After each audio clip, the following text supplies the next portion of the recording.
Di zaman Rasulullah pernah berkata kepada Fatimah, kepada putrinya, Fatimah, engkau harus datang dan menemui seorang wanita namanya Muti'ah. Wanita tersebut adalah wanita penghuni syurga. Sekali lagi ini kisah tidak sahih, tapi kita bisa mengambil pembelajaran dari kisah ini. Fatimah pun akhirnya datang ke rumah Muti'ah. Kemudian Fatimah membawa Hasan anaknya, mengetok pintu dan kemudian Muti'ah membuka. Wahai Fatimah, alangkah bahagianya aku didatangi oleh putri Rasulullah. Kemudian Fatimah mengatakan, bolehkah aku masuk wahai Muti'ah? Maka Muti'ah mengatakan, tidak boleh masuk wahai Fatimah. Suamiku mengatakan tidak boleh ada laki-laki yang masuk ke dalam rumah. Tapi kan Hasan masih kecil, kata Fatimah. Tapi kan dia laki-laki. Suamiku mengatakan tidak boleh ada laki-laki yang masuk ke dalam rumah. Mau besar maupun kecil sama aja, gak boleh ada laki-laki. Engkau pulang dulu, nanti aku minta izin dulu kepada suamiku, baru besok engkau bisa datang lagi. Singkat cerita, Fatimah akhirnya datang lagi ke rumah Muti'ah keesokan harinya, ibu-ibu sekalian. Dan kemudian apa yang terjadi? Dan kemudian Fatimah melihat ada rotan, kemudian ada kipas tangan, dan ada handuk. Maka Fatimah pun bertanya kepada Muti'ah, Muti'ah, handuk ini untuk apa? Kipas tangan ini untuk apa?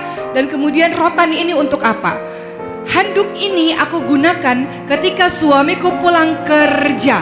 Aku tahu dia sangat capek, aku tahu dia berjuang sangat keras untuk bisa menghidupi aku dan anak-anak. Oleh karena itu handuk ini kugunakan untuk membersihkan badannya, seluruh badannya, agar ia merasa badannya enak, badannya bersih sehingga bisa tidur dengan nyenyak. Ketika dia sudah tertidur, maka kipas tangan ini aku gunakan untuk senantiasa mengipasinya supaya dia tidur dengan nyenyak, karena aku tahu dia capek seharian melakukan segala sesuatu demi kami, demi keluarga ini. Dan rotan ini untuk apa Muti'ah, kata Fatimah? Rotan ini gunakan ketika semuanya telah aku berikan kepada suami. Aku katakan pada suamiku, wahai suamiku, pukullah aku dengan rotan ini jikalau pelayananku tidak baik sejauh ini kepadamu, sehingga aku tahu di mana letak kekurangan dan kesalahanku dan aku bisa memperbaikinya untuk menjadi istri yang kau ridhoi. Kemudian Fatimah pun bertanya, wahai Muti'ah, apakah suamimu memukulmu dengan rotan ini?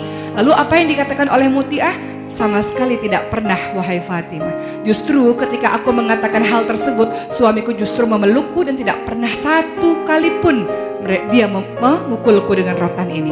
Jadi kisah ini mendatangkan pembelajaran ibu-ibu sekalian, betapa Muti'ah melakukan berbagai macam cara agar dia bisa masuk pintu surga dari mana-mana saja dengan cara melayani.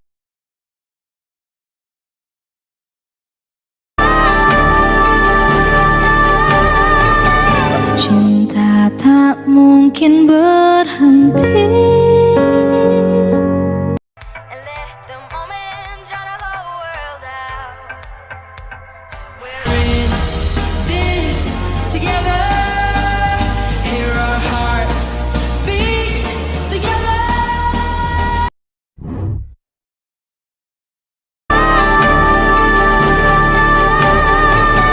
Cinta tak mungkin berhenti.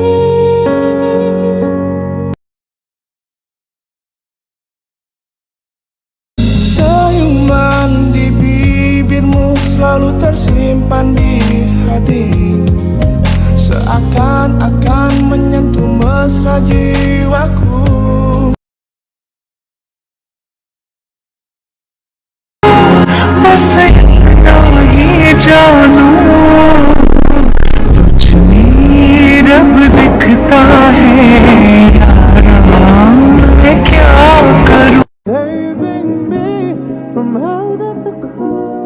I do love you, Tessa. I love you more than anything. We'll normally kiss with this much desire to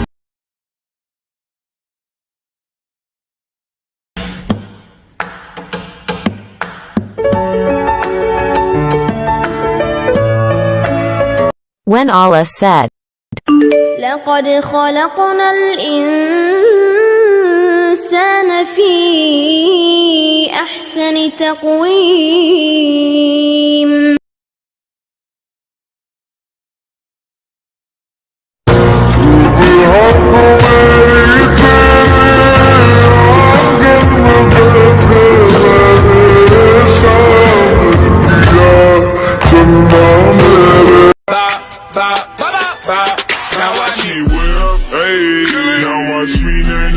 Okay, now watch me whip, watch me.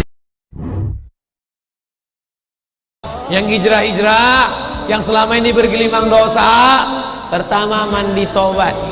Mandi taubat macam mandi wajib, basah semua. Setelah mandi bersih, wudu.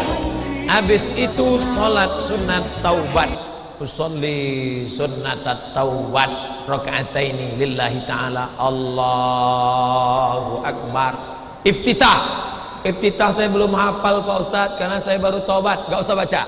Iftitah itu hukumnya sunat. Nggak baca, sah. Yang sudah hafal nggak baca, keterlaluan. Baca Fatihah, habis itu baca ayat. Apa ayat yang paling panjang kau hafal? Kulhu Pak Ustaz, baca kulhu. Rakaat kedua, kulhu lagi Pak Ustaz, nggak apa-apa. Mandi, wudu, salat sunat taubat, istighfar. Baik apapun kita sama orang tua kita, kalau kita tidak menutup aurat kita tuh bisa menjerumuskan orang tua kita ke neraka. Berpikir bahwa baik aja tuh nggak cukup gitu. Kewajiban aku sebagai seorang anak aja tidak aku penuhin gitu, sebagai anak, sebagai muslimah yang benar tidak aku jalankan gitu. Jadi ya ada penyesalan kenapa nggak dari dulu pakai jilbabnya, karena memang nggak ada yang berubah. Imam Syafi'i pernah berkata, lidahmu jangan kau biarkan menyebut kekurangan orang lain, sebab kau pun punya kekurangan dan orang lain pun punya lidah. तेरी नजरों में है तेरे सपने, तेरे सपनों में है नाराज़ी, मुझे लग ليكن يومك للشعب ودادا ليكن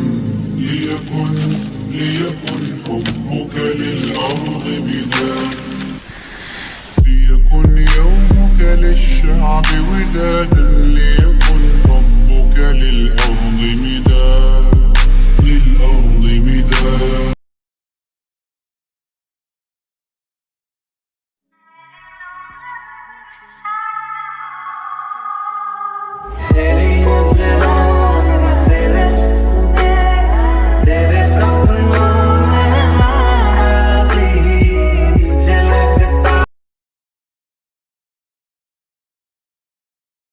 كل نفس ذائقة الموت كل نفس ذائقة الموت ثم إلينا ترجعون. Buat kita yang malas ibadah, please lihat video ini bentar. ما رأيك أن أعرفك على صديقي في اليمن معاق يمشي للمسجد كل يوم وأحيانا يزحف زحفا لكي يصل. هل تظن أن هذا كل ما في الأمر؟ لا، إنه حريص على الصف الأول، يأتي مبكرا ويقرأ القرآن، يتكلم بصعوبة ولكنه يضغط على إعاقته بإصرار لكي ينطق القرآن بصوته مع ما في ذلك من تعب.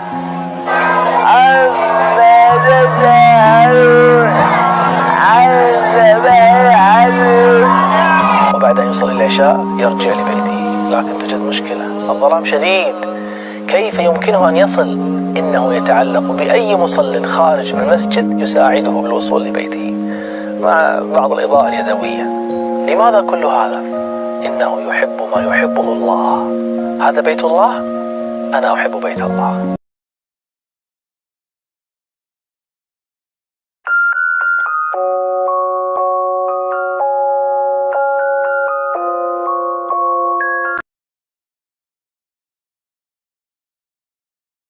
Jika kamu jarang sholat atau sengaja meninggalkan sholat, maka ketahuilah bahwa musibahmu lebih besar daripada musibah iblis. Karena iblis menolak sujud kepada Nabi Adam, sedangkan kamu menolak sujud kepada Allah yang menciptakan Nabi Adam dan alam semesta.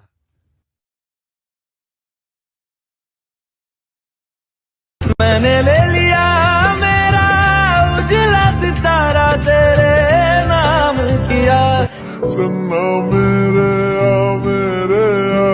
चन्ना मेरे आ चन्ना أشرقت نفسي بنور من فؤادي حينما رأى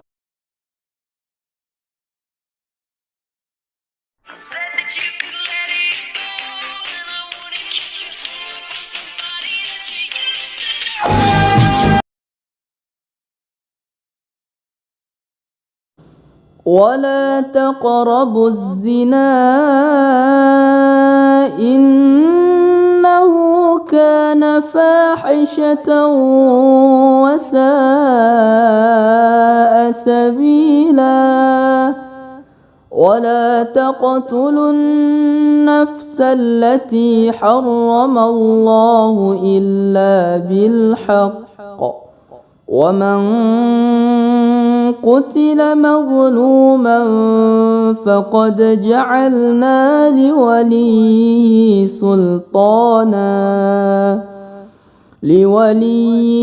سلطانا فلا يسرف في القتل إنه كان منصورا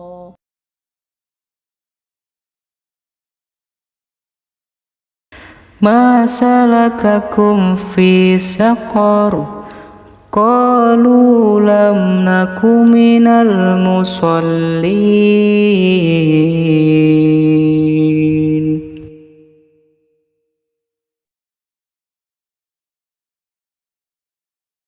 Kalau kita memang berjodoh, Allah akan mempertemukan kita dengan caranya. Yang harus kita lakukan adalah senantiasa berdoa. Cukup aku menjauh dari kamu, bukan berarti aku gak suka, tapi aku ingin memperindah tobat aku dan doaku kepada Allah Subhanahu wa Ta'ala. Dan tetap jaga diri kamu baik-baik. Meninggalkanmu untuk menunggalkan Allah Subhanahu wa Ta'ala.